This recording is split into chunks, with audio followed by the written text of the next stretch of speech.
بسم اللہ الرحمن الرحیم۔ السلام علیکم ڈیئر اسٹوڈنٹس، امید کرتا ہوں آپ ٹھیک ٹھاک ہوں گے اور آپ کی زندگی خوشیوں کے ساتھ گزر رہی ہوگی۔ تو ڈیئر اسٹوڈنٹس، آج علامہ اقبال رحمۃ اللہ علیہ کی جو لکھی ہوئی نظم ہے، اور نظم ہے شکوہ کا جو جواب لکھا گیا ہے، اور یہ جو جواب لکھا گیا ہے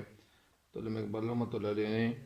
یہ جواب شکوہ لکھا ہوا ہے، اور یہ نظم جو ہے یہ بھی بڑی طویل نظم ہے۔ اور اس نظم کو جب علامہ اقبال رحمۃ اللہ علیہ نے لکھ ڈالا، اس سے پہلے نظم جو لکھی ہوئی تھی تو وہ شکوہ نظم تھی، اور شکوہ نظم کے بعد بہت سارے اعتراضات ان پہ ہوئے، اور اعتراضات کا جو اس کے جو اسباب تھے، جو وجہ تھی، تو وہ یہ تھی کہ یہ نہیں علامہ اقبال رحمۃ اللہ جو ہے یہ انہوں نے اس طرح یہ نظم کیوں لکھی۔ تو یہ جو جواب شکوہ ہے، یہ نظم علامہ اقبال رحمۃ اللہ علیہ نے 1913 عیسوی میں ایک جلسے عام میں پڑھی تھی، جو موچی دروازے کے باہر نماز مغرب کے بعد منعقد ہوا تھا۔ اس نظم کی ہزاروں کاپیاں جلسہ گاہی میں بک گئی، یعنی فروخت کی گئی۔ اس کی پوری رقم جو تھی وہ بلقان فنڈ میں دے دی گئی تھی۔ اس نظم سے پہلے علامہ اقبال رحمۃ اللہ علیہ نے 1911 عیسوی میں اپنی مشہور نظم شکوہ لکھی تھی۔ اس نظم میں اقبال نے مسلمانوں کے زوال پر ان کی زبانی اللہ تعالیٰ سے شکوہ کیا ہے، اور شکوہ کی معنی فریاد کی ہے، اور ایک شکوہ کیا ہے جس پر بعض لوگوں کی طرف سے اعتراض وارد ہوا تھا۔ یعنی یہ اس نظم میں، یعنی اس نظم میں علامہ اقبال رحمۃ اللہ علیہ نے جو شکوہ کیا تھا براہ راست اللہ تعالیٰ سے، تو اس شکوہ نظم کے لکھنے کے بعد یعنی ان پہ اعتراضات ہوئے تھے۔ علامہ اقبال رحمۃ اللہ علیہ نے اس کے جواب میں، یعنی بہت سارے علماء نے اور لوگوں نے یعنی وہ جواب شکوہ لکھنا شروع کیا، اور انہوں نے لکھ ڈالا، لیکن وہ اتنا مستند نہیں تھا جتنا یہ جواب شکوہ نظم لکھی جو پھر یہ بڑی مشہور ہوئی۔ علامہ اقبال رحمۃ اللہ نے اس کے جواب میں جواب شکوہ لکھا، جس میں مسلمانوں کی جو شان و شوکت ہے، جو دبدبہ ہے، کے بعد ان کے زوال کا ذکر کیا ہے کہ ان کو زوال کیسے وہ زوال کے شکار ہو گئے۔ اس سے لوگوں کی غلط فہمیاں دور ہو گئی، جیسا کہ عنوان سے ظاہر ہے۔ یہ گویا خدا کی طرف سے، اللہ تعالیٰ کی طرف سے شکوہ کا ایک جواب ہی ہے۔ تو یہ تھا تھوڑا سا ایک خلاصہ اور ایک آغاز کہ یہ نظم کیوں لکھی تھی اور یہ کہاں لکھی گئی تھی۔ امید ہے کہ آپ کو اس کا آغاز جو ہے وہ سمجھ آ گیا ہوگا۔ اور اب اس شعر یہ جو بند ہے، اس بند تو ہم نہیں کہہ سکتے، خیر یہ تو، لیکن بند جو ہے، ہاں تو یہ ایک بند ہے چھوٹے چھوٹے، تو اس وجہ سے انشاءاللہ اس کو آگے بڑھائیں گے اور انشاءاللہ تشریح آگے کرتے جائیں گے۔ تو یہ جو پہلا شعر ہے، اور پہلا شعر جو ہے علامہ اقبال رحمۃ اللہ علیہ کا اس نظم کا، تو یہ جو نظم لکھی ہوئی تھی تو بہت خوبصورت ہے۔ اور یہ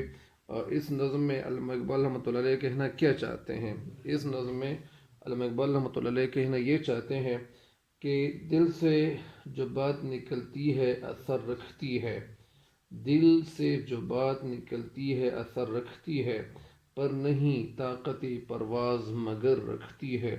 قدسی الاصل ہے رفعت پہ نظر رکھتی ہے، خاک سے اٹھتی ہے گردوں پہ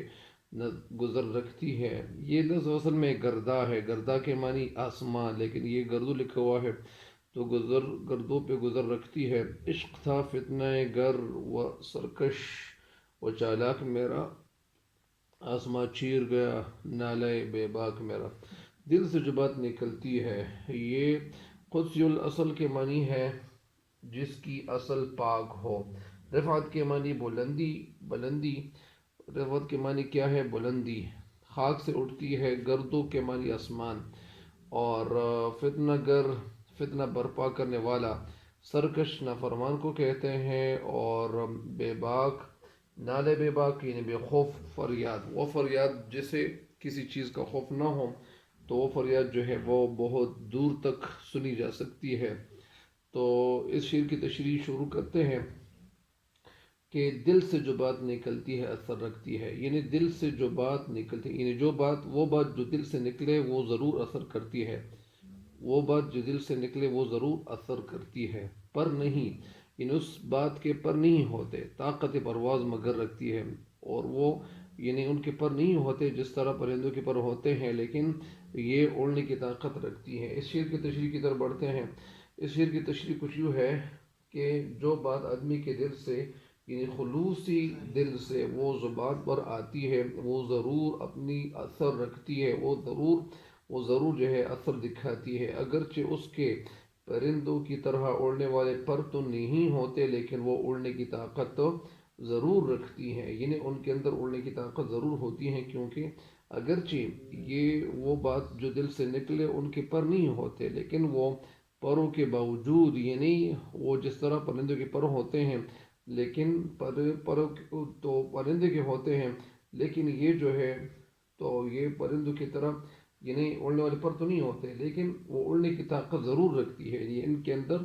یعنی اڑنے کی طاقت ضرور ہوتی ہے۔ تو یہ اس شعر کی تشریح ہو گئی۔ یہ دوسرا شعر ہے، قدسی الاصل ہے۔ قدسی الاصل کے معنی میں ایک دفعہ پھر بتاتا ہوں کہ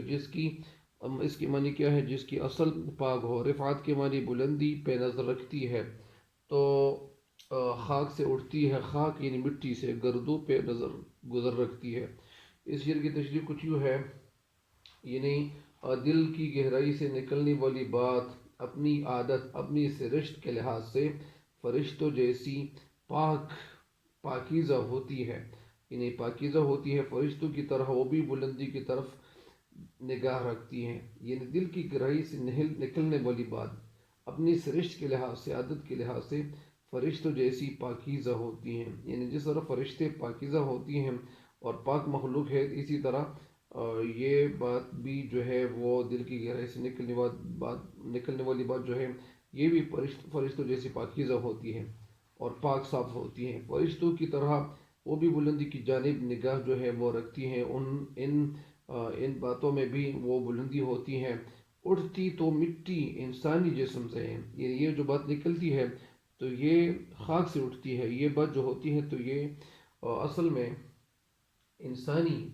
جسم سے ہے، یعنی جو مٹی سے بنا انسان ہے اس کے دل سے یہ بات جو ہے نکلتی ہے اور اٹھتی ہے، لیکن وہ آسمانوں تک جو ہے وہ رسائی رکھتی ہے، یعنی یہ بات آسمانوں تک یعنی پہنچتی ہے، یعنی یہ خدا کے حضور پہنچتی ہے۔ اس کا مطلب یہ ہے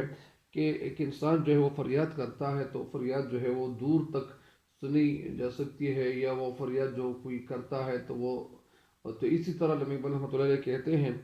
کہ میں جو شکایت کرتا ہوں، میں نے جو شکوہ کیا تھا اور میں اب جو جوابی شکوہ لکھ رہا ہوں، تو یہ میں نے دل سے جو بات کہی تھی تو وہ بات آسمان تک پہنچ گئی تھی، اور اس وجہ سے پہنچ گئی کیونکہ وہ بات جو تھی وہ دل سے نکل گئی تھی، اگرچہ وہ باتیں جو میرے دل سے نکلی تھیں ان کے پر نہیں تھے پرندوں کی طرح، لیکن وہ اڑنے کی طاقت ان باتوں میں ضرور تھی، یعنی وہ باتیں جو تھی وہ پہنچ گئی۔ تو یہ تو دو شعر ہو گئے۔ یہ شعر نمبر 3 ہے کہ عشق تھا فتنہ گر و سرکش و چالاک میرا، آسماں چیر گیا نالے بے باک میرا، یعنی یہ شعر جو ہے، اس شعر میں شعر کہتے ہیں کہ میں نے اس سے پہلے اللہ سے جو شکوہ کیا تھا، جو شکایت کی تھی، جو فریاد کی تھی، تو وہ فریاد جو تھی وہ اتنی خلوص دل سے تھی، وہ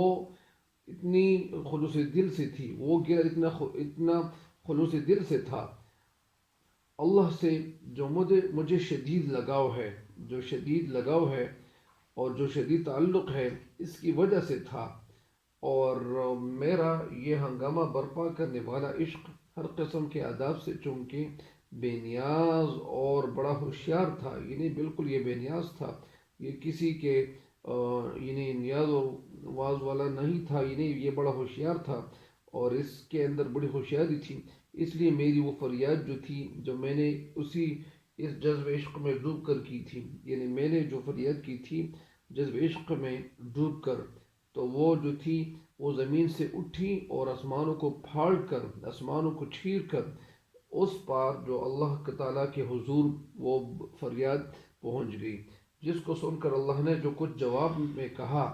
تو وہ شعر کہتے ہیں کہ اس کا جو ہے وہ آگے تفصیل میں ذکر جو ہے وہ آئے گا۔ تو یہ ان اشعار کی جو تشریح تھی تو وہ مکمل ہو گئی ہے۔ امید کرتا ہوں کہ آپ ان سے انشاءاللہ